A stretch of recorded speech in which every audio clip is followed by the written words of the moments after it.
खेती में हम बहुत सारे उर्वरकों का प्रयोग करते हैं और इनसे हमें अलग अलग तरह के पोषक तत्व मिलते हैं। आज मैं इसी बात पर चर्चा करूंगा कि किस फर्टिलाइजर से हमें कौन सा पोषक तत्व मिलता है और उसमें कितनी परसेंटेज होती है।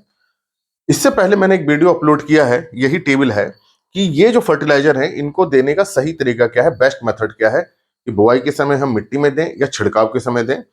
उस लेक्चर को भी आप जरूर देखिए। और आज जो चर्चा है उन्हीं फर्टिलाइजर में कौन कौन से पोषक तत्व हैं, कितने प्रतिशत हैं, इस पे मैं बात करूंगा। मैं डॉक्टर अमित भटनागर पंतनगर कृषि विश्वविद्यालय में सस्य विज्ञान विभाग में प्राध्यापक के पद पर कार्यरत हूं और इस चैनल के माध्यम से मेरा प्रयास है किसानों तक सही जानकारी पहुंचे ताकि उसका लाभ वो अपनी खेती में ले सकें। बात करते हैं सबसे पहले यूरिया की। सभी जानते हैं यूरिया नाइट्रोजन देने के लिए हम प्रयोग करते हैं और इसमें 46% नाइट्रोजन होता है, तो इससे बहुत अच्छी मात्रा में नाइट्रोजन मिलता है।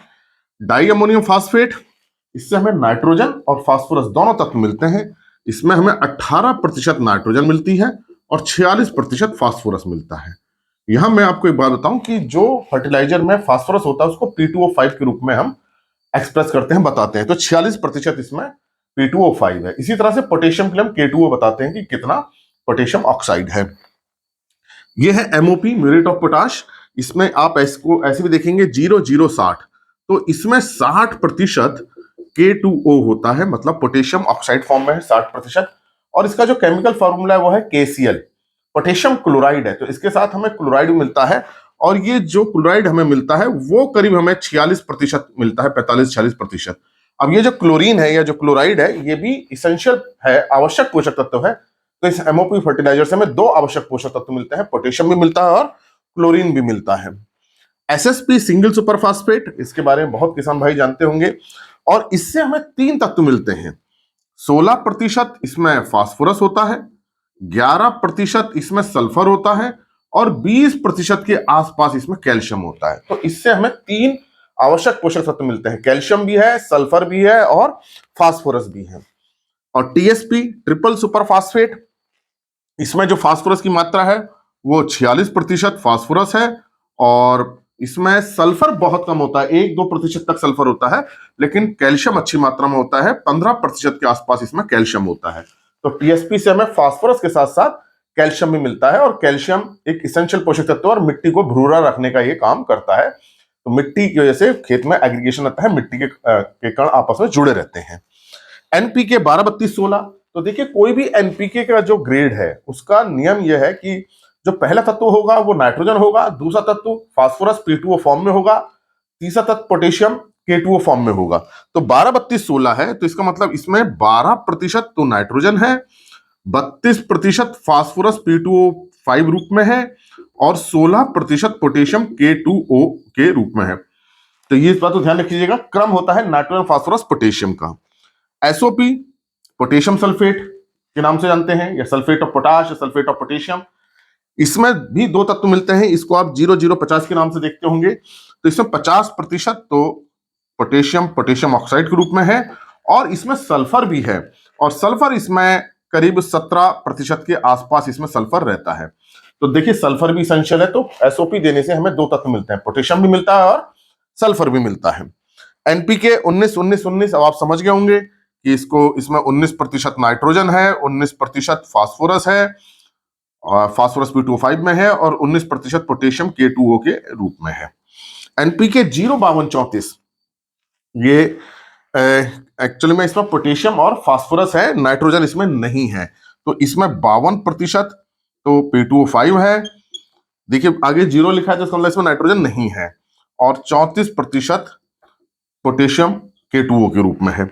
NPK 13-045, ये पोटेशियम नाइट्रेट है, इसमें फास्फोरस नहीं होता है, 13 लिखा है आगे सबसे पहले, तो 13% नाइट्रोजन है, फास्फोरस इसमें नहीं है, 0 है, और 45% इसमें पोटेशियम है।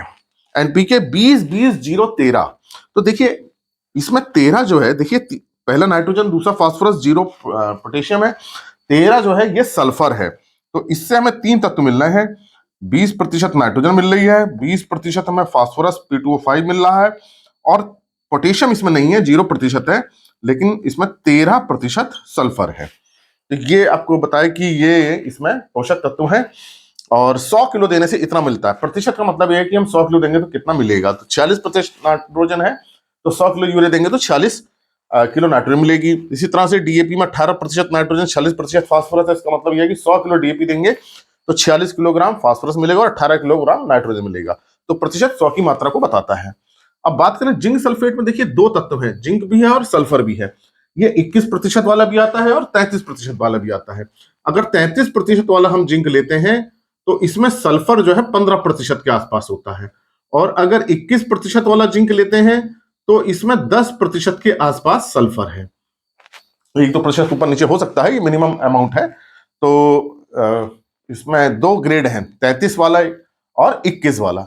चिलेट जिंक है, एडीटीए जिंक है, बहुत अच्छा जिंक है ये, इसमें 12% जिंक होता है। बेल्टोनाइट सल्फर, इसको बुआई के समय प्रयोग किया जाता है, पूरा पूरा सल्फर देता है, इसमें 90% सल्फर है। जिप्सम भूमि को सुधारने के लिए हम देते हैं, बुआई से पहले देते हैं, इसमें 23% करीब कैल्शियम है और 18% सल्फर है। 23% कैल्शियम है और 18% सल्फर, तो ये कैल्शियम और सल्फर का बहुत अच्छा सोर्स है। बोरेक्स और बोरॉन ये कई ग्रेड में आता है, लेकिन जो पॉपुलर ग्रेड है, एक तो 11% वाला बोरोन आता है, कहीं कहीं से आप 10.5 भी देखेंगे, और कहीं कहीं 20 से 21% वाला भी बोरोन आता है। तो ये 2-3 ग्रेड में है, ये कॉमन है, 11% वाला और 20 से 21% वाला बोरोन।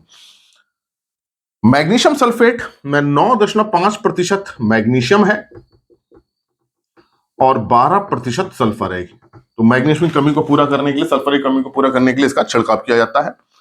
फेरस सल्फेट में 19% जिंक है और 19% आयरन है, Fe जिसे हम बोलते हैं, और 10.5% के आसपास इसमें सल्फर है। चिलेट आयरन, ईडीटीए आयरन है भी आता है, कई तरह के ये चिलेट आयरन आते हैं। एक 12% वाला आयरन आता है और एक 19% वाला भी आता है। 12 और 19% आयरन वाले दो ग्रेड इसमें काफी कॉमन है, जो बाजार में आपको मिल सकते हैं। कॉपर सल्फेट में 24% कॉपर होता है और करीब 12% के आसपास इसमें सल्फर होता है। तो इससे हमें दो तत्व मिलते हैं, कॉपर मिलता है और सल्फर मिलता है। और ये कॉपर सल्फेट फंजीसाइड है जो फंगस को रोकने का काम आता है। इसको हम बॉडेक्स मिक्सचर में भी इसका हम प्रयोग करते हैं, लेकिन जब कॉपर की कमी होती है तो इसका स्प्रे किया जाता है। जो चिलेट कॉपर है इसमें 12% कॉपर होता है।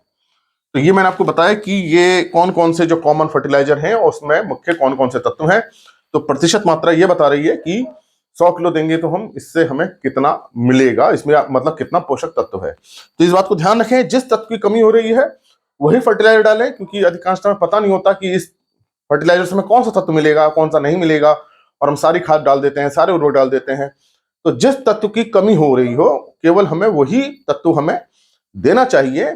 और खास तौर से जो माइक्रो न्यूट्रिएंट हैं, इनकी अगर मात्रा ज्यादा हो जाती है तो ये फसल पे बुरा प्रभाव डालते हैं, फसल जल सकती है, फसल की वृद्धि रुक सकती है। तो माइक्रो न्यूट्रिएंट जो है Fe, Cu, Mn, Zn, जो ये है हमारे तत्व, बोरोन है, खासतौर से बोरोन, अगर जरा सी मात्रा बढ़ती है तो पत्तियां जल जाती हैं और हमें उत्पादन कम मिलता है। तो इसलिए जिस तत्व की कमी हो केवल उसी को डालें, ताकि अनावश्यक रूप से हमारे खेती का खर्चा ना बढ़े और हमारी लागत ज्यादा ना जाए और हमें अच्छा लाभ मिले और फसल की वृद्धि अच्छी तरह से हो। आशा है मेरी बात आपकी समझ में आई होगी कि कौन कौन से उर्वरक हैं और उसमें कौन कौन से न्यूट्रिएंट कितनी प्रतिशत मात्रा में है। इसी प्रकार के लेक्चर्स को देखने के लिए आप कृषि किसान प्लेलिस्ट देखिए, और भी बहुत सारे प्लेलिस्ट एग्रीकल्चर के कोर्सेस रिलेटेड, आप उनको भी देख सकते हैं। और अगर चैनल सब्सक्राइब नहीं किया तो सब्सक्राइब कीजिए। धन्यवाद।